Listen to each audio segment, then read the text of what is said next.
we have evolved and changed every single year. And, you know, you can attest to this. A few weeks ago, I came home, me and Britta lived together, and she was literally on the couch, like in tears, sick, crying. And she had a massive wedding the next day. And I was like, you're not going, I'm going. I'll take over your wedding. Now, I didn't need to sit down and do anything with you. I didn't need to ask you any questions because the way we do things now, we have a 50-page wedding brief and I opened it up and I knew exactly how to run your wedding. You know, I think it's really important that you do your research. And again, against the religion. Yeah, it's against as much the religion. as we would love to do same-sex marriages. It's going to be so much fun. Honestly, they'd be so much more fabulous than straight weddings. No offense to straight couples, but I just think, you know, we've seen what, you know, Al wears to the office. Like, can you imagine what kind of wedding Al would throw? It would be fantastic. So yeah, I think legality-wise, like starting a business here has been really tricky because there's constantly new things to be learning. There's constantly new laws. There's constantly like taxes and changes and things that you just don't know about when you're starting a business or you're trying to. And I think that's been the biggest thing for me as well, is when I started the business, no one tells you don't make money straight away. Like, it took us a year to make money. So I had to make sure that I had enough savings to live off without earning an income for a while and to be able to pay Yanti and our taxes and our office rent. You have to have, you know, upfront cash to be able to do that because you don't make money. And honestly, for the first 2 years, we probably didn't really make any money because by the time I paid all the bills, like there was no money left over and I wasn't charging enough for our time. Like it takes hours upon hours to plan a wedding. If you think about it, people work a full-time job. Our full-time job is wedding planning. Yeah. Like that's 40 hours a week that I am just sitting down and that's not enough. Yeah.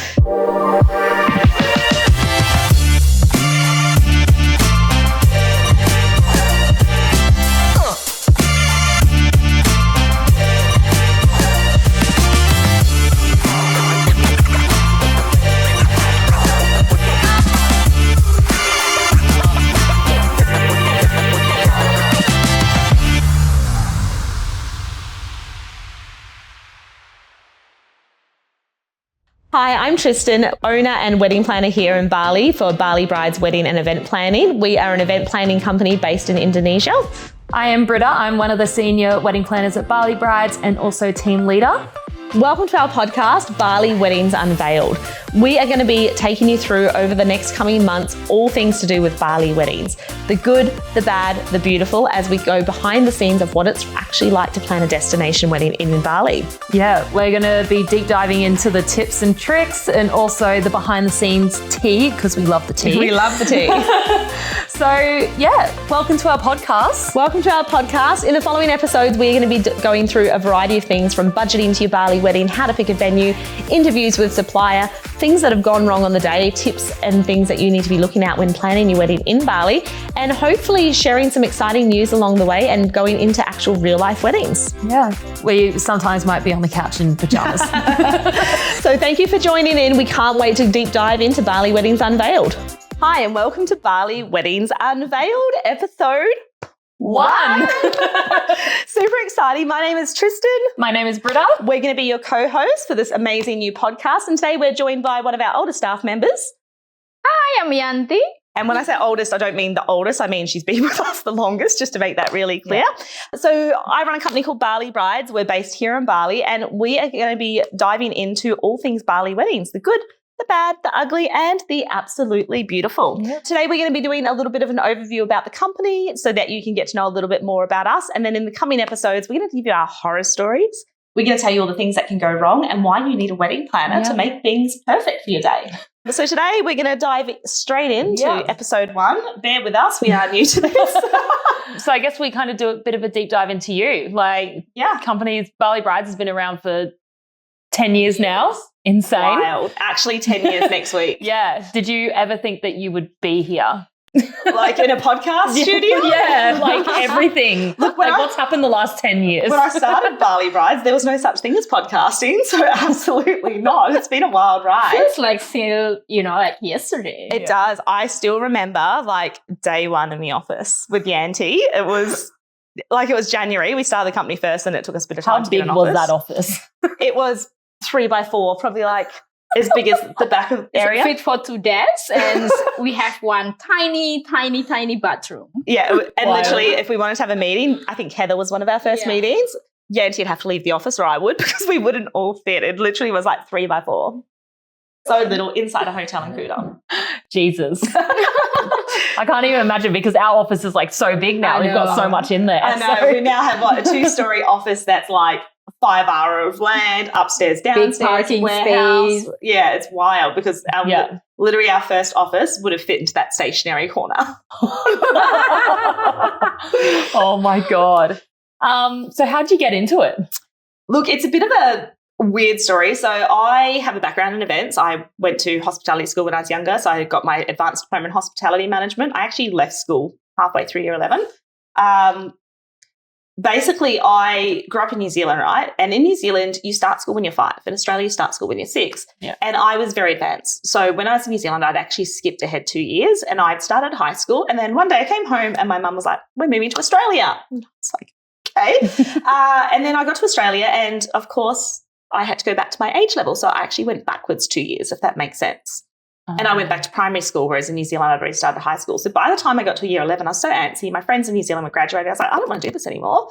And I was just miserable. So I approached my family and I said, I want to leave school. I know that I want to do something in hospitality. I want to run hotels. That's what I wanted to do back then. I've already looked into it. I don't need year 12 to run hotels. I want to go straight to hospitality school. So I was very lucky they agreed. So I dropped out halfway through year 11, started TAFE the following year. And then, within 2 years, I had my diploma in hospitality management. I worked in hospitality for a little bit, realised I hated it, which, it's always the way. I didn't mind it, but I hated the hours. Like I was just turning 18 and I was working night audit in a hotel, starting work at 11 p.m, working through, to the early morning. I've done that. It just completely ruins you. Well, especially when you're turning 18 and all your friends are going out, partying and clubbing. So from there, I actually eventually moved to Queensland with my ex-partner and I said, I'm going to take the first job I can get until you find something that you want to do. And the first job that I got was a sales job. And it turns out I was really good at it. And I stayed there for 5 years and eventually moved into management. And they actually sent me to Bali for the first time. I won a competition, came to Bali, fell in love. Yeah. And then it became mine and my ex-husband's holiday destination. So we decided to get married in Bali, which is kind of the very base beginning of Bali Brides. And this was 2010. We were engaged. Yeah. There was nothing was online. I can't even imagine how you plan a wedding back then in Bali. Yeah. I was very lucky because I wasn't as particular as I am today. And also, I guess when it's your wedding, like I was just like, I just want to get married. I didn't really care about all the details. I was just like, it's just about us. So I planned my wedding here. And, I booked the hotel for the ceremony. I booked the hotel for the reception. We had 2 different hotels. And then I booked my hair and makeup artist. I booked my florist. I booked my photographer, my videographer. And then I was stuck.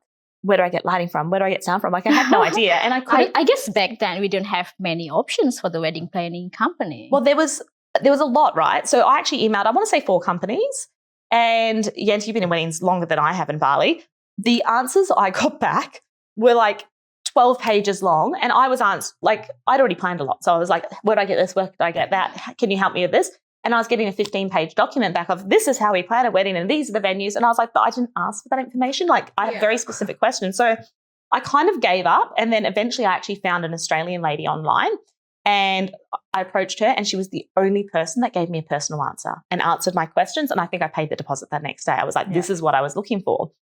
So she kind of finalized everything else for me. Had a wedding. It was absolutely beautiful. And then probably 6 months after my wedding, we decided to move to Bali just for a working holiday. And I was like, well, I'd love to get into wedding planning. It was so hard for, me to plan my wedding here. I've got this events background. I've got a hospitality background. I know how to run a business. I'd love to get into wedding planning. And this was a discussion that we had with Grumpy at the time.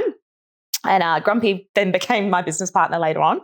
So I basically was thinking out loud. And then a week later, Grumpy came to me at my hotel where we were living until we found a house. And he said, I've got a client for you.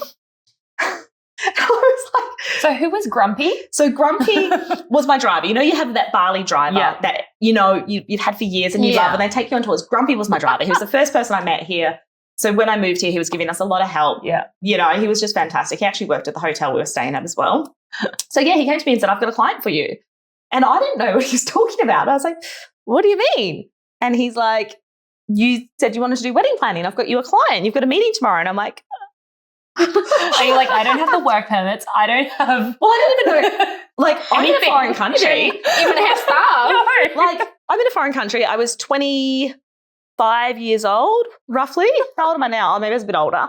But, I was young. Yeah. I was like, I don't know how it works. How do I work legally in this country? Am I even allowed to? I don't have a company. I plan my wedding, but I don't know anything else, Grumpy. Like, I can't. He's like, well, you're meeting her tomorrow. You'll figure it out.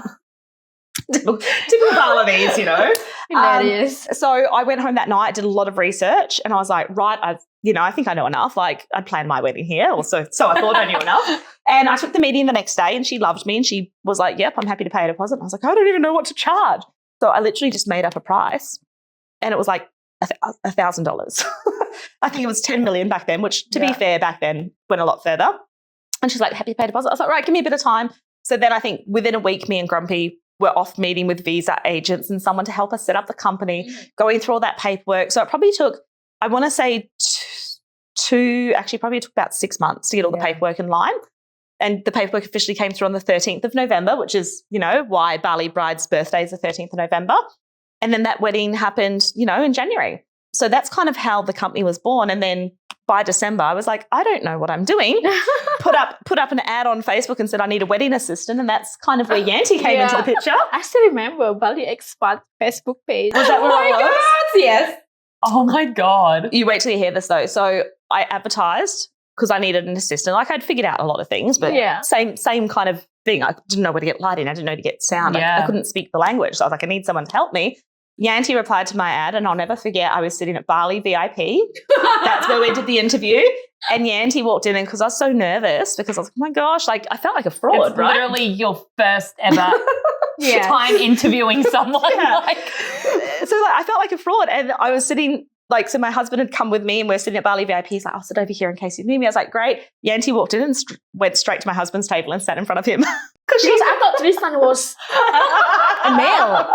In Indonesia, Tristan's name is, belong to male. Yeah.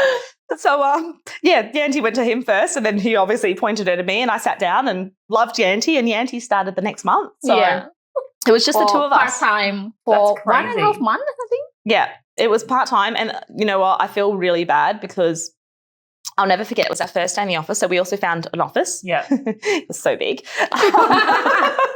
So we got this teeny tiny office in Kuta. It was inside the hotel that Grumpy was working at. So we'd have a space to work, obviously. And we had also decided we were going to buy rental items like wishing wells and things. So we'd have them for the wedding. So we set up a little boutique. And Bali Brides Boutique. Bali Brides Boutique. The sign is still in Kuta. If anyone goes through Kuta and goes down where the memorial is, you'll still see that sign sitting there because it just never got removed. Yeah. And I feel so bad because day one I walked into the office and I was like, Yanti, yay, so exciting. By the way, I'm pregnant. And then it's like, oh my God, this lady is still, she starts her business in Bali and then she pregnant. But now, look at you, Hannah. 10 years later. I didn't know how to tell her because I was like, she's just started. What's she going to think? And my baby was due in August, prime peak season. I mean, back then we didn't know what peak season was, but I knew that What August is this lady doing? She's pregnant. She started know, a business in Bali. She must be mad. Luckily at the time, Yanti was I think you were working part-time to start with before she moved on full-time. But I was like, I don't know how to tell her, but if I get morning sickness, she's going to know something's up. I've got to tell her. Yeah. So day one, I told Yanti I was pregnant. And then, we did our first wedding at Lee Meriden. You still remember your first clients? Yeah. Alicia and I forget his name. No, Alicia was the little girl, actually. It's Jessica, right? This is so bad. I really should. But we've had so many clients since then. We still have their photos. We still get their photos. Yeah. And I think... Is it up in the office? Yes. Yeah. Yeah, it is. Oh, that first one was beautiful. Remember the little girl? Her daughter came to me and she's like, I'm going to sing a song. And when people are like, I'm going to sing a song, you're like, oh, here we go. And she started singing and me and Yanti were in the corner and we're like, she can sing. That girl is going to be a star. So, we did our first wedding in, early 2015. Yep, 2015, when we established, 2014. And it's been 10 years, 500 weddings plus down now. We've grown from our little 3x4 office where me and Yanti had First year we have 15 or 20? We had 7 the first year. Right. So 7 the first year, 15 the following year, I think close to 40 the following year. And we kind of grew and it was really wild because we never did any advertising. Our first client came from Grumpy. Then after that, she started posting online how amazing we were and, word of mouth, it travelled and we to this date still have not done any advertising and we're consistently booked out. So within the first year, we hired another person. Year 2, I think we hired Michelle and someone else. Yeah. Then eventually we brought on Hayley, who helped us out. And so how do you find staff here? Facebook. There's not like a seek.com here, you know? Yeah, mostly Facebook. To this but it's day, so hard finding good staff. So we've had a lot of good trial and error. It's very much trial and error. I got very lucky straight away. Yanti's been with me, 10 years. Like, I don't know what to do without Yanti. Yeah. We wouldn't have the company we have today. Yeah. We wouldn't have Yanti the unicorn if it wasn't for Yanti. But yeah, it is literally just Facebook. Like, there's no seek.com. And, to this day, like now I'm not actually allowed to look for staff. So Yanti was my first staff hire. And then after that, you've got to get someone to like HR and stuff. So, now somebody else does all of that for us. Yeah. But there's not an easy way to find staff. And it's trial and error. As we know, we've let a couple of people go this month and one of them had only been with us a few weeks. So it is really hard to find quality staff. My thing is when I find a good person, like, you're mine. Like, never leave me. We're going to adoption papers signed. I don't think we've told you, Yanti. So we've now, I've told Allo that once staff pass their probation, instead of presenting them a contract, I'm going to present them with adoption papers, which will be their contract because you're now ours. We own you. So, that was kind of the beginning, and it's been such a wild ride. I mean, running a company in this country, there's so many things you don't know. There's so many legalities. There's so many grey areas. Like, I didn't know how hard it was to get a work visa. It can be really scary as well. Yeah. Like, if you do the wrong thing and if one person is after you, like... like, I think you guys will all know because I was traumatized over it, but years ago, immigration came into our office. Actually, they've come in twice. The first time they came in, I was so excited. I was like, is this immigration? Look at my work permit. And it was really funny at the time because remember John and Christian were there and that was our second office. It was bigger, but John was in there just, I don't know, playing games, waiting for me to finish work for the day, and immigration came in. And Yanti spoke to them. I was like, here's my paperwork. I was so excited. The second time, I can't remember. Our office is in Mertanadi near the traffic lights. Yeah. Two officers came in. I think like 2 or 3 immigrations, officer came, hey, where is Tristan? Where is he? They don't even notice Tristan is female. They thought was male. Yeah. So the information they got is it's not correct. So the first time they'd actually gone up and raided the real estate, remember? Because they'd found out people working at the real estate, and then they just wandered office to office. So we presented our paperwork. It was fine. They left. Second time they came in looking for me, which was terrifying. And I was actually out meeting with a client at the time, and Yanti messaged me. Yeah. And it was like, immigration are looking for you. And I'm like, why? Like, she's like, I don't know, you have to go to the office. And that was the start of like the most traumatic month for me, to the point that I was like, I'm going to shut this business down. So they came in, and then Yanti, I think you said they were looking at pictures on the wall, and they were like, is this Tristan? Is this Tristan? No, that's somebody else. So they didn't know what I looked like. They thought I was a man, and they insisted I come into the office. So being the good person I am, the next day I went in with Grumpy, who was our business partner at the time. Me and him showed up at the office at 7 a.m. or whatever time they wanted us. And straight away they said, Grumpy, who are you? And he's like, well, whatever his official role was, a commissary. I don't know what the role is when you start a business with local. And they said to him, you're not allowed to be here. It's only her. You have to go home. And then he was like, okay. So he left. And then I'd gone in with Christian because Christian hadn't started school yet. So I had my baby, and they're like, your baby's not allowed to be here either. And I'm like, what am I supposed to do with them? Well, you need to find a babysitter and come back tomorrow. I was like, okay. So the next day I went back again, 7 a.m. and they made me sit in the waiting room till 6 p.m. Like 12 hours. And what are they doing in that time? Other people are going in and out, and I was talking to people. I literally just had to sit in the waiting room. 6 p.m. comes, I go sit down, and they're like, so, what are you doing here? And I was like, I don't know. You asked me to come into an interview.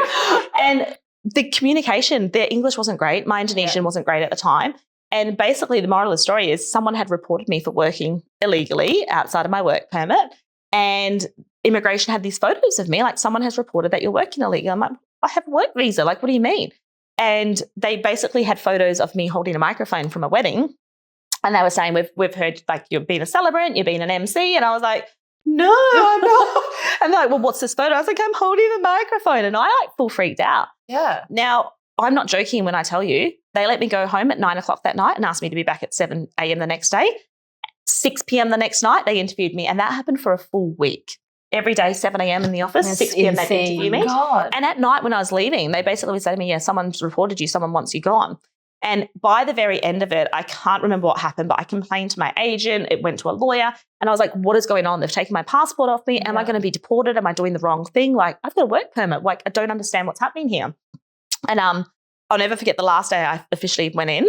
We got taken in, and then because I'd complained and lodged a complaint, they walked me into the head of immigration's office. Now, being a foreigner in this country and going through that for weeks, I was terrified. I was like, I'm going to get kicked out of the country. What's going to happen to me? And I walk into this office and he's got this big desk and we sit down and I'm like, and he just ignores me. And I'm there with my agent Mayo at the time and he's watching, I'm not even joking, Indonesia's Got Talent on his computer. And he's like, I'm like, okay. So we sit there, 15 minutes, he wraps up and he just looks at me and he's like, what are you doing here? And I was like, I don't know. Like, I've been interviewed for the last week. And he's like, flips through the paperwork and he goes, says here the director of your company. And I was like, yeah. And he looks me up and down and he goes, are you unqualified to be a director? And I was like, well, my time to shine. And I was like, well, and I pulled out my file of certification. I was like, diploma in hospitality management, advanced diploma in hospitality management, diploma in project management, advanced diploma in business management. You tell me. And he goes, get out of my office. If I ever see you here again, I'm going to kick you out of my country. And I was like, okay. And we walked out and I turned to my agent, Mayo, and I was like, is that done? And he goes, I think we're done. And we went to this other office. The guy hands me my passport back, but then he goes, you know any other foreigners working here? And I was like, what do you mean? He's like, you tell me a name. We'll go get them. And I was like, no. And he's like, you must know someone. And I was like, no. And he's like, if anyone's doing the wrong thing, you tell me. I'll give you my number. And he hands me his business card. And I was like, thank you. And I'll never forget, I messaged Yanti on the way. I was like, got my passport back. I'm in the clear. And then I'm literally on the back of my agent's scooter going to the office, booking a flight home. I was like, I'm going home. I'm terrified of this country. And I disappeared for a month. I was like, stupid country. But that's the legality of things. Like, you can't just come here and work. Yeah. You have to have a work permit, and not just a work permit. Your work permit needs to cover the role that you're doing. So over the years, we've seen so many people deported. We've seen so many immigration raids. Yeah. We had immigration again in our office. Was it this year or last year? Last year. Last year again, checking. Just before I came back. Just before you came back. So we'd hired a couple of foreigners and immigration came in to make sure, one, that those foreigners were working with us, what they were doing, well, our company documents. I think they must have spent 2 hours with our mind just going through all of our documentation. So we were at BBG. Was it last year? Last year. And literally all these immigration officers, they were all at the office at the lobby, and I see them like, Tristan, I think that's immigration. Me and Britta going through our bags, looking for our work permit. I need to get my phone up. Where's my work permit? I've just got it open on my phone just in case if they need it. Yeah. And I'm sitting there just waiting for them to ask me. I'm like, but again, they weren't there for us. They were there for the staff. And I think that's the biggest thing. When we're talking to clients, a lot of clients want to bring their own suppliers. You've had all the time. Yeah. I want to bring my photographer. I want to bring my hair and makeup artist. Celebrant's a big one. Yeah. They can't. You cannot come here and work without a work permit, which I wouldn't have known if I didn't have a company here. Yeah. But people get reported, and the locals, I think this actually happens. There's a tip line, isn't there, Yanti? And locals get a reward for dobbing in foreigners. Yeah. So over the years, I've seen so many people reported. One of our favourite hair and makeup artists, I won't name her name because this is mortifying for her, but she got set up by immigration and she's Balinese. Yeah. And I'll never forget the day she rang me and she said, I've just been set up by immigration. I went in to do a hair and makeup trial, and then all of a sudden the photographers were like, show me your work permit. And she was replying in Balinese, but someone had reported her. So it is a really big thing. And I think that's really important for clients. You can't just bring your own suppliers. They have to be legal. I had an inquiry call last week and they thought that they could bring in absolutely everyone. So hair and makeup, photo, video, celebrant.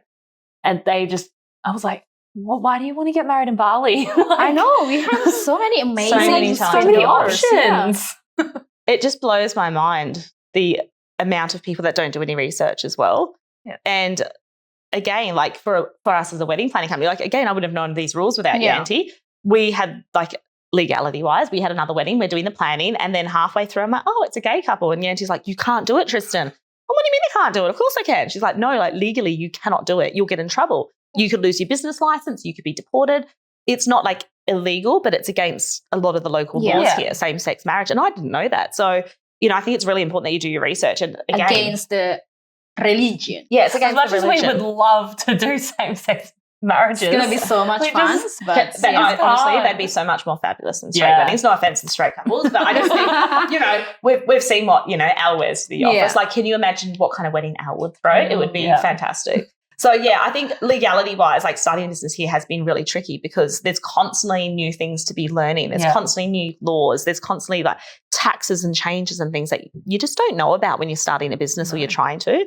And I think that's been the biggest thing for me as well is when I started the business, no one tells you don't make money straight away.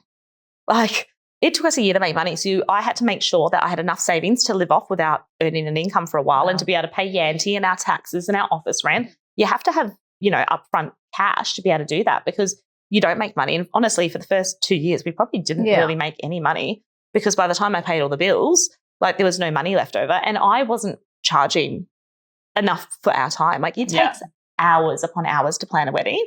Like if you think about it, people work a full-time job. Our full-time job is wedding planning. Yeah. Like that's 40 hours a week that I am just sitting down and that's not enough. Yeah. So I think. But it's not even just sitting down and planning a wedding. It's like we're out with you on the day. Yeah. Like we are there from start to finish. Yeah. So we're not just sitting in front of our computer or going to the beach or enjoying the sunshine. Like, do you know what's wild? So I had been living here for so long, obviously. And when COVID hit, I saw my very first waterfall. I hadn't done any touristing because I'd been working so hard for the years that when I got a day off or a weekend off, like I didn't want to spend time in the car. So COVID was great in a way because I got to explore a lot. But yeah, that's the thing. So even with the pricing of wedding planning, we do get the clients that are like, how much are your fees? Oh, that's really expensive. But we're spending hours. Like we take a call with all of our clients every month. So that's, half an hour to an hour every month. So let's say, that's 12 hours there. Meetings with suppliers, backwards and forwards. 90% of my day is chasing suppliers for invoices. And then on the wedding day, we're there for like 12, 16 hours, plus our team, transport, meals. Like these are all the things that need to be factored into those costs. It's not just, you're not just paying us for the day, you're paying for the year and the lead up to it. Exactly. Over a year. Yeah. We got weddings booked for 2026, which is I've had 2 inquiry calls for 2027 as well in the last couple of weeks. I'm like, come back to me next year. Yeah. 2027. Already. It's wild, isn't it? Like I still feel like it was yesterday when we were booking, I think 2018 was our biggest year in Yanti. And that felt like a lot, and that was 60 weddings. We've done 100 this year. Like we did 140 last year, but I think a lot of that this year is like 100. Just over 100 this year, I believe. Last year was our biggest year, but last year we also had an elopement specialist who purely managed, small weddings under 10 and people. We also had COVID postponement weddings. And that was like the kind of the last year, the COVID weddings, I think. Don't mention the C word. I'm still traumatized. Oh, how horrible. Yeah. I just, let's never do that again. Do we talk about it? I feel like we have to because there weren't. What did you do? There weren't a lot of companies that survived COVID. I think that's one of the massive milestones of us turning 10 this year. We almost didn't make it. Yeah. So COVID hit, Britta, you're obviously with us. And we didn't think it was serious. Like we came into the office and was like, oh, well, there's this thing. We'll start testing the suppliers as they show up to make sure, no one's getting sick. We tried buying the thermometers. We got scammed on Facebook Marketplace. We paid so much money for these thermometers. I think it was like 3 million and we never got it. What you call it? The test? The COVID test? You have to pay. The rapid test? That's crazy. Like, we couldn't even find any masks anywhere. There were no masks. Yeah, so when COVID was kind of breaking out, like we're going to test all the suppliers, we're going to do this.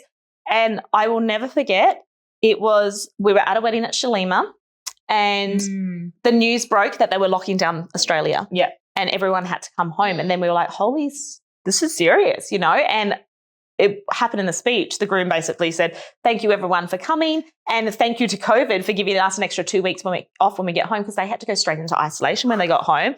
And I got home that night and I remember my dad texting me because I'm originally from New Zealand. He's like, Tristan, you have to come home. And I was like, no, I'm going to wait it out here. It's going to be fine. And he's like, the last flight to New Zealand out of Indonesia is Friday. We go into a lockdown on Saturday. Like if you want to come home, you have to do it now. And I was like, no, I'm staying.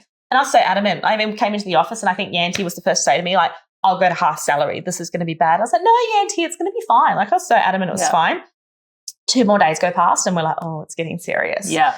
And then people started leaving and then I think Britta booked her flight. Britta's like, I'm going home. I feel like I vividly remember this. My mum's birthday is on the 23rd of March.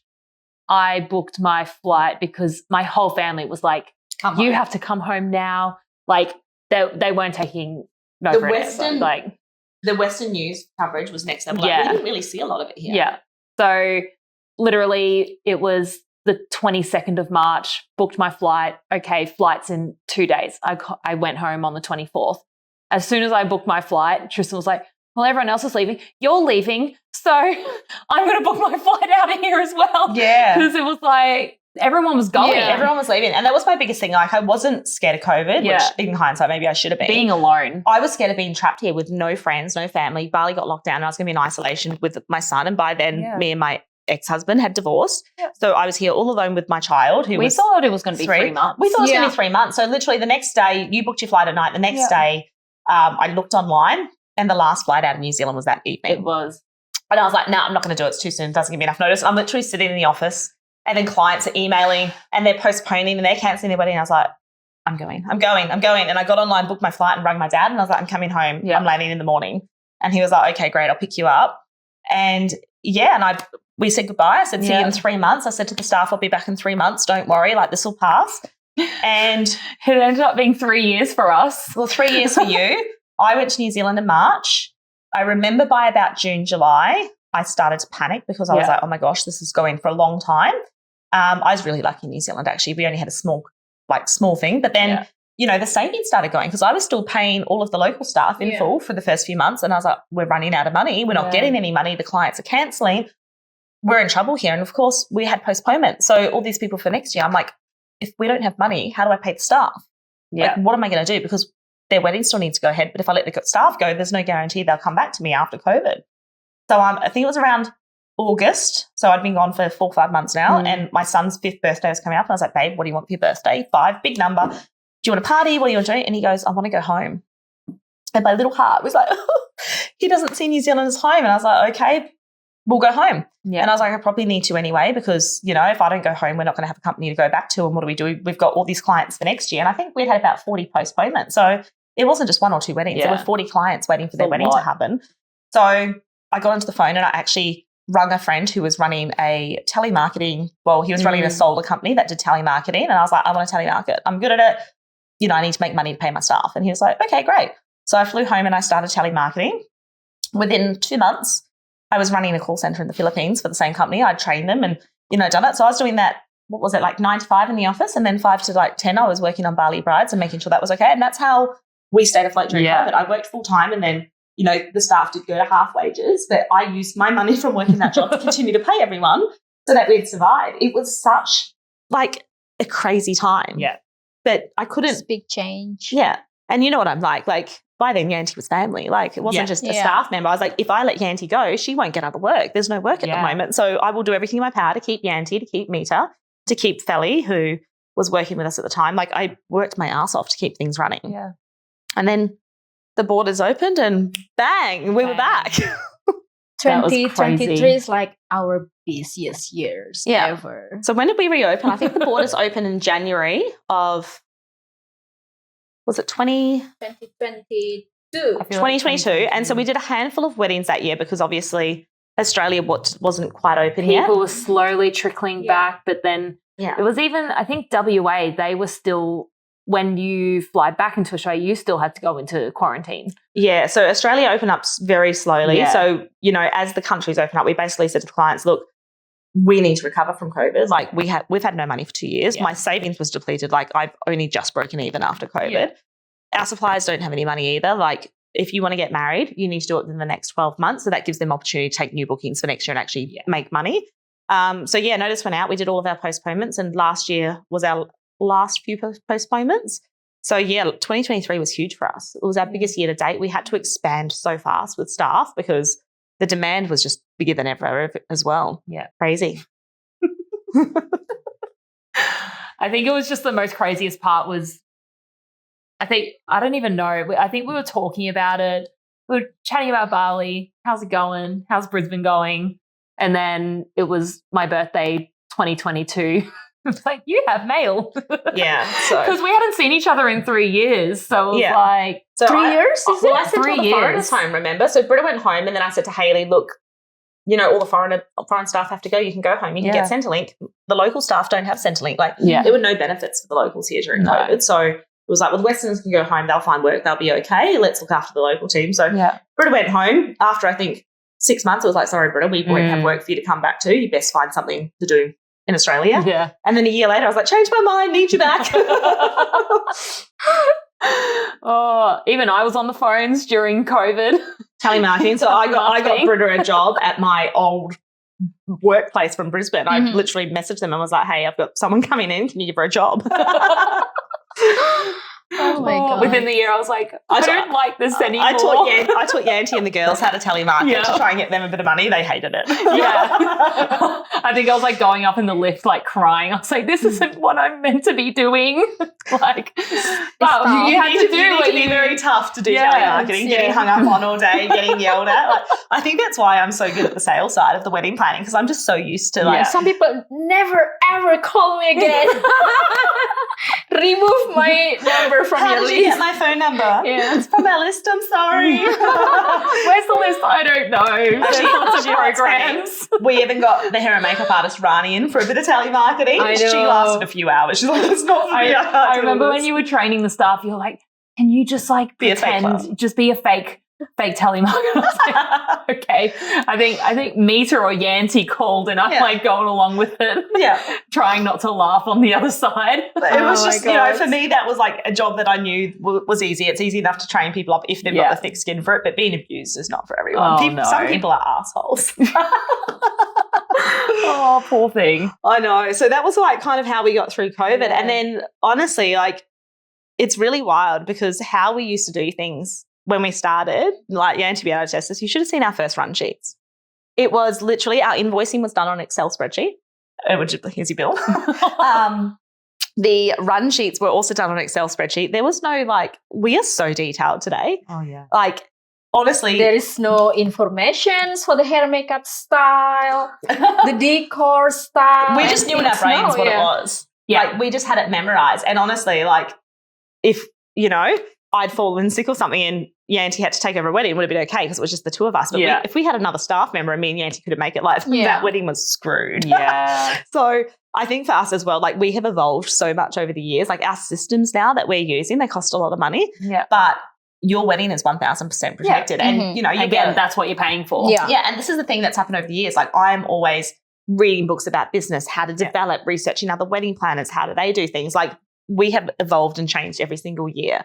And, you can attest to this. A few weeks ago, I came home, me and Britta lived together, and she was literally on the couch, like in tears, sick, crying. And she had a massive wedding the next day. And I was like, you're not going, I'm going. I'll take over your wedding.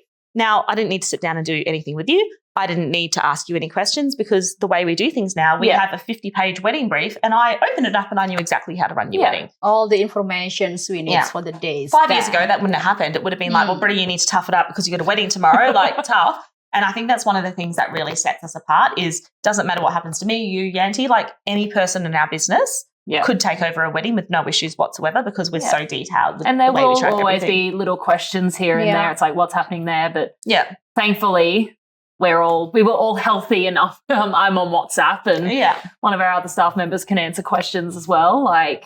So the business has definitely evolved. Like what we were doing 10 years ago to now, like even I get really embarrassed looking at some of our styling from years ago, but I guess, those were the budgets we were working with and that's the styling the clients work with. But, our party coming up, I've been going through photos and I'm like, oh, remember that wedding?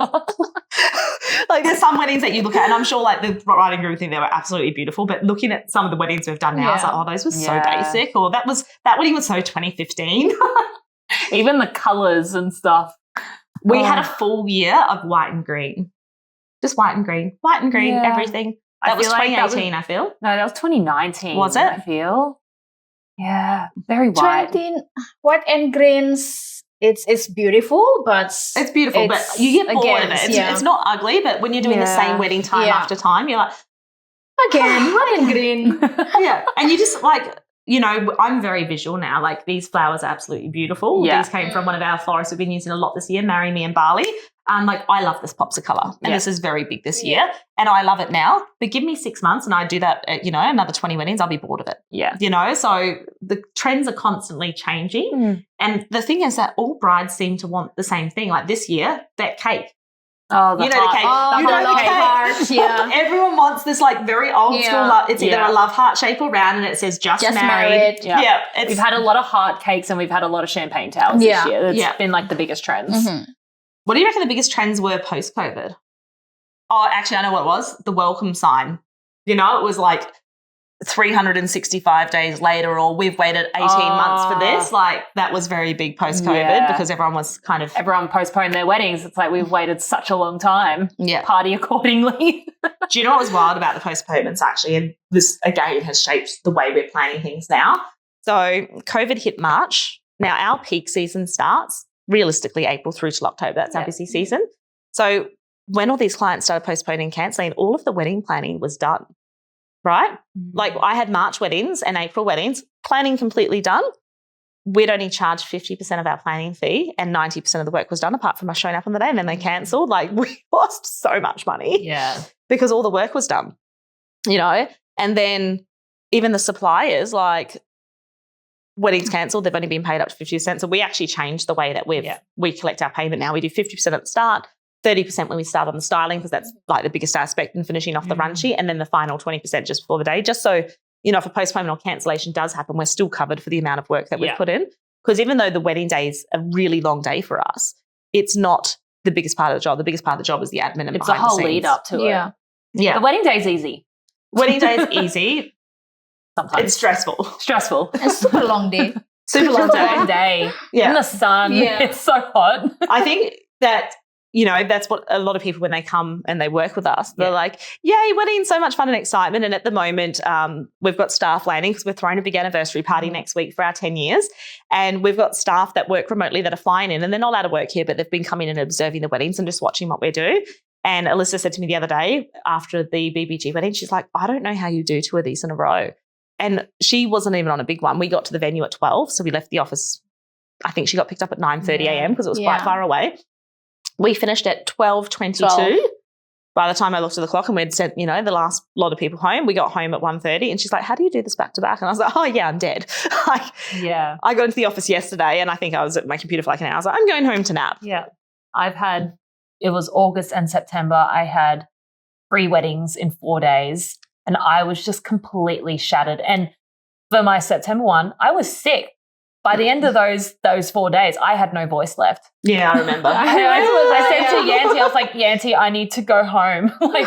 No one can hear me. The DJ's playing. Like, it's only party time now. Can you please take over? Like, I can't talk to anyone. Yeah. No one's listening to me. She was like, go home. It's fine. Go. I'm like, thank you, Yanti. I think that's been one of the biggest business mistakes that I've made. So at the beginning, it was just me and Yanti. So every single inquiry that came through, and honestly, there weren't that many, I would do the inquiry, I'd book them in, and then I was doing all the planning. Yanti was helping behind the scenes. And then how long had you been with us before you planned your first Yanti? Your first wedding was a year, maybe longer? I think, about a year. Yeah. So it's probably after about a year, we had this client approach me, Prue. I still remember. And she owned a villa in Bali. So she, you know, kind of knew things. She'd already booked a lot of things and she wanted help with the planning, but she didn't quite have the budget. By then I'd slightly increased my pricing. And I said to her, look, Yanti really wants to get into wedding planning, and I promised her I'd give her a go. So can Yanti plan your wedding? We'll do it at a discounted rate, and then you leave us a raving review afterwards. And so that's how Yanti got into wedding planning. We gave her that one. Prue was so happy. Raving reviews, and then we slowly started moving Yanti into weddings and doing the full planning of them. Their wedding was beautiful. I miss that venue. It was one of my favourite venues back then. It's small wedding, but it's beautiful. Yeah. I had one of my first weddings there as well. It's still to this date one of my favourite venues. I'm so sad it shut down. I know. What was that? COVID it shut down, or it was? Yes, COVID. Yeah. Some places didn't recover. Yeah. Like, absolutely wild. But I think that's been one of the biggest things as well. So I used to do all of the sales, and then even when Yanti came on planning, I'd still do probably 80% of the sales. And then eventually, like, I trained her how to deal with the inquiries, and you know, then it was me and Yanti. And then when Mita came on board, again, I taught her how to, this inquiry you can have. And like, we all learned how to do that. But then post-COVID, we had so many postponements, so many new weddings. We didn't have time to manage the inquiries, to manage our weddings and be out of office. So we hired someone to help us with the inquiry stage. And this was probably the biggest business mistake I ever made. I paid them a small salary, but then we paid them a commission for every booking that went across the line. And when you're not planning the wedding, you know, you don't know all the ins and outs. You don't know things like, you know, if I was a client and I said to this person, how much would that centerpiece cost? They wouldn't know because they don't deal with all the suppliers that we do. Yeah. they don't know how much the photography is going to cost because we could pick one of the cheaper companies and, you know, what's the cheapest company we work with for 8 hours? Maybe 5-6 mil, very cheap. Yeah. Compared to, let's say, Motion House, amazing company, but like 60 million for photo video. Yeah, like close. 75 million. Yeah. So like the pricing range is so much. And what the salesperson was doing, because they were getting paid a commission, they didn't care about us. They would they booked Britain for 3 weddings in 4 days. That is not okay. You cannot be working 16-hour days. And I was so busy that I didn't pay attention. But then the other big problem we had as well is a client be like, I have a budget of $500 for my flowers. And they'd be like, okay, yeah, that's doable. And it was not doable. No. So I think like for me, that's been a huge business mistake I've made because as the company's been growing, we've been onboarding staff and we've just been too busy to manage them. So this is one of the biggest reasons recently we've hired a general manager so he can keep an eye on all of that and help me with things. Because last year I saw you know, overworked Yanti in September last year. Like it was ridiculous. August last year, I have 7. Yeah. 7 weddings. Crazy. And I also feel like, you know, for the salesperson, they're obviously getting paid for every deal, but they didn't look at the calendar. They don't know how much work goes into They a were wedding. just seeing a free date. Yeah, she's available that day. Let's slot her in for that wedding. She's available. And then But he started filling me up when everyone else was full. Yeah. So it was like, okay, that date's free. Britta can take that one. Okay. Oh, the next date's free. Let's do that one as well. And so I think that's probably one of the biggest mistakes we made, well, I made post-COVID is I didn't pay that much attention. And it wasn't until I was like, why are you so stressed? Oh, well, I've got 4 weddings, you know, in the next 2 weeks. I'm like, what? How did that happen? Like, why did no one tell me? And, you know, like that's definitely not a good thing. It's not good to be burnt out. And I don't think, again, the salesperson knew the amount of work in the lead up. Like we're busy every month with wedding things, but when it's the month of someone's wedding, that's the out of office meetings, that's the site visits, that's, you know, if they want to do a rehearsal, that's the rehearsal. So you're out of office so much more for one event and you had 4, you had 7. Like, and we constantly say that to clients as well. They're like, oh, like, sorry, we haven't heard from you in a few days. It's like, I'm really sorry. Like I've been out. I've got one of my clients' weddings this week. My priority is that client because I had 3 weddings in 4 days. Those few weeks in the lead up was all about those clients. Yeah. Because you had to try schedule out so much time for them. Yeah. And we've always been good. It's like, you know, everyone's got their limit. Yanti's limit's 25 a year. Meters is 20 a year. Mine's 12 because I'm doing more. Yours is 20 to 25. And he was looking at that, but he wasn't looking at how many he had in a month. Yeah. So I think that was good. Again, these are part of the new processes is now every wedding planner is only allowed 4 in a month and 1 per week maximum so that it's spread out across the year and they're not getting, you know, too overwhelmed with back-to-back weddings and being out of office. Like you need time to work on every single event. Yeah, absolutely. 100%. How many weddings do you think you could do in a year? Spaced out nicely, I reckon I could do 25. Yeah, 25. 25, And then a few elopements. Yeah. During, you know, elopements are seasons. easy. Like I could sleep on the couch and plan it, you know, but like. I feel like it's a really nice balance having those smaller ones and then you have the bigger ones. I think it just brings you a bit down to earth a little bit. Yeah. I really love, like this is going to sound weird, but I love an elopement. I love a small wedding. And I love I call them charity cases. Yeah. But at least once a month in my inbox is a SOS, help me, I'm stressed out. The wedding planner's not working out. The venue's not working out. I'm halfway through my planning and I love taking those weddings over because I feel like Superman saving the day. And we also, you know, occasionally we might get weddings that we might, you know, waive the planning fee or do it for bare minimum. And I know after COVID, we definitely had a couple of those because the wedding planners went bankrupt and clients had lost money. So we kind of took over from there. But I think that's probably a really important thing for us is like how many weddings do we take a year? And that's something that I think potential clients need to be asking their wedding planner is how many weddings do you take a year? Because this year, my inbox in the last month, you would have seen this, Britta, I've had 5 clients in the last 6 weeks contact me that are unhappy with their wedding planners because they've probably done exactly what we did last year. They've taken on too much work in a short space of time and they're just not coming back to them. So I think that was everyone post-COVID. You were just taking all the bookings, everything you could get, basically. Well, we had no money, you know. And I had someone the other day and say, I'm so sick and tired of the COVID excuse from suppliers. It was 2 years ago. But you don't understand that Bali had no government assistance.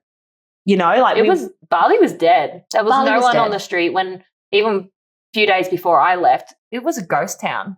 Look, I loved it because there was no traffic. It was actually heartbreaking. And, you know, there was people starving to death. The suicides were through. Like, it was really horrible. But what they don't understand is that, you know, a lot of these suppliers were like, yes, you can postpone your wedding. They're only getting 50% pay for, the next 18 months after that because they'd already taken the deposit. That deposit's already gone. So they're living on half salary still for the first 2 years after COVID. So it is still a recovery process. And then everyone starts going back to their villages, becoming farmers, like Pak Ketut, our driver. Yeah. What about Andy, one of our most popular DJs, was selling, what was he selling? Selling fish on the side of the road. I'm going to try and find that photo. So many of the locals went back to being seaweed farmers. Everyone just had to find work of any sort. So when clients are like, oh, I'm sick of COVID excuse, like it has taken Bali a lot longer to recover because they were postponing the deposits. They've spent all their money. They've used all their savings. Absolutely. People took out loans if they could get loans. Like it's been a really rough slog. And I think a lot of planners this year have done the same thing. They're still taking every bit of work that they can get. Whereas for us, we've got a new sales girl now and we've, I hate the word sales because like we don't want to sell every client, right? And this is the biggest thing I trained her on. So I actually spent a lot of time with her. We don't want every inquiry. No, we have our market and there are certain clients that I know that I'm not going to mesh well with. That there might be different culture because I don't understand that culture. Like we won't do Indian weddings, for example, because that's 3 days worth of celebrations and I don't want to work for 3 days in a row. It's too much for me. I don't understand the culture. I don't understand all of the different formalities that they need to do. So we refer them to an Indian specialist that can do that. I mean, we have done a couple, but I just realized that that's not my specialty. So Steph's fantastic because she's now trained and that's not our type of client. And, there's clients that are so details orientated and they want to go into every aspect of like, where does this rose come from and how many petals does it have and what shade of red is that? If that kind of inquiry comes in, she knows that that's not my vibe. No. I love the easy, breezy, semi-details orientated clients that are, we're going to get along well with. If someone's going to ask me how many petals are on a flower, I don't want them. Like there is another company that is much better equipped at dealing with those kind of people.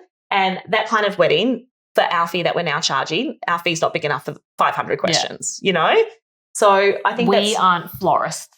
We aren't florists. So I think that's really important to note as well. Like if someone is looking for a wedding planner, like what sort of things should they be looking for? For us, we obviously are very good with the Australians, the New Zealand, any of the Pacific Islands really. I love all the island weddings. We do a lot of Americans, a lot of the UK. We've been loving our Hong Kongians. Singaporeans. A lot of Hong Kong. We've got a lot of Hong Kong clients recently, but not Hong Kongians. Is that even a word? What's the word for people from Hong Kong? But we're getting expats from Hong Kong. Yeah. And like I just love them. There's such a vibe. I think it's very similar to Bali, very expat community over there.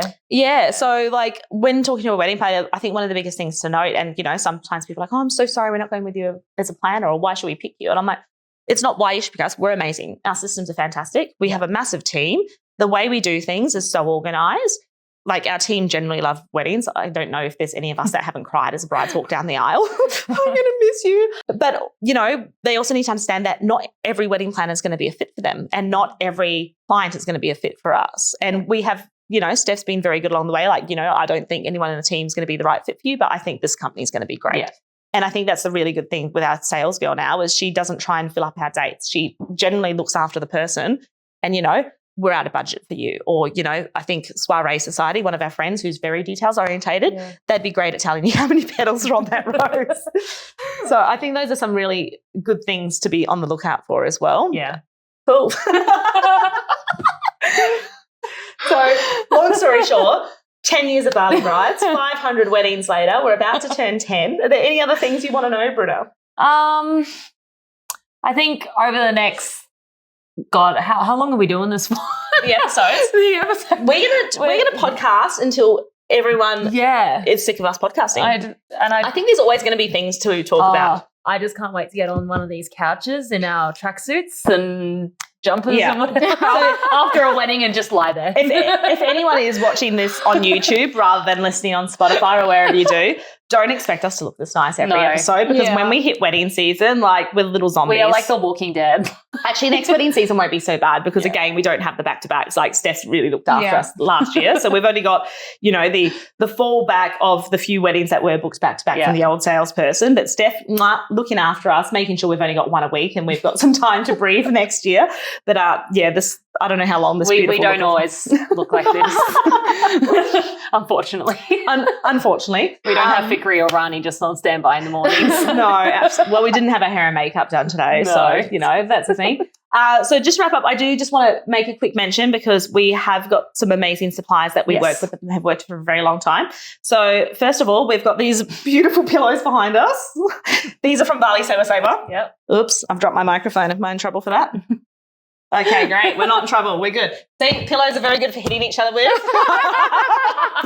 Bali Saver, great for furniture hire. And a special shout out to our florist today, Clara from Marry Me in Bali. She supplied our beautiful flowers. Now, because this is the launch of our podcast and we're still finding our feet, we want to give all of our listeners a reason to stay tuned. Yep. So planning weddings, you need to be online a lot. You want to be listening to our podcast about all the tips. We're going to be going through all of the different suppliers, how to plan your wedding, interviewing suppliers, telling you about some things that go wrong, kind of the ins and outs of the industry. And to help our viewers out, we are going to be doing a special draw. It's going to be drawn on Valentine's Day. What are we giving away, Britta? We are giving away an iPad and AirPods. Britta is doing actions for anyone that cannot see her. So we are going to be giving away an iPad and a pair of iPods so people can, plan their wedding. They've got some extra resources. All you need to do to go on the draw, you need to like and subscribe on the platform that you're listening on. Comment. A few friends. And tag 2 friends. Yeah. Okay. Once you've done that, we'll put your name into the draw and we will be drawing that on Valentine's Day as a little bit of extra help. So thank you for tuning in today. We will see you for episode 2. Which is going to be about, what is episode 2 going to be about, Britta? Budgeting. Budgeting for your Bali wedding. Budgeting. How much money do you need? How much does it cost? And how much for villa wedding, resort. How much for villa and resort? Everything. Yeah. So if you want to know what the next few episodes are going to be about, stay tuned. We're going to be going through budgeting, then we're going to be going through hair and makeup. A bit of a monthly recap as well to find out about the weddings we've done this month. Meeting people on our team, one-on-ones, how they got started. So exciting. So thanks for tuning in to episode 1 and we'll see you next week. Yay!